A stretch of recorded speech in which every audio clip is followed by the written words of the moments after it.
దేవుడు వాళ్ళతో ఉన్నాడు అనే దానికి రుజువు ఏంటి అని వాళ్ళని అడిగితే నా శ్రమలే రుజువు దేవుడు నాతో ఉన్నాడు అనడానికి. వాస్తవం కదా. ఆయన క్రమశిక్షణ రుజువు.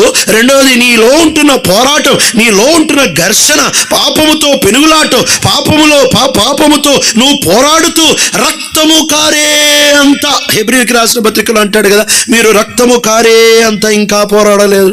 You have not resisted sin to the point of shedding your blood.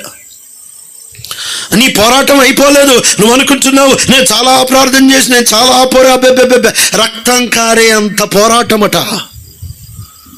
మూడవది, ఇదే నా అంశం ఈ రాత్రికి, దేవుడు నీతో ఉన్నాడు అనే దానికి మూడో రుజువు ఏంటి తెలుసా? నువ్వు లోకంలో ఉంటావు కానీ ఉండబుద్ధి కాదు. ఇక్కడ ఉంటావు కానీ ఉండబుద్ధి కాదు. ఫిలిప్పీయులకు రాసిన పత్రిక 1వ అధ్యాయంలో అపోస్తలుడైన పౌలు ఈ మాట చెప్తున్నాడు, నేను ఇరుకునబడి ఉన్నాను.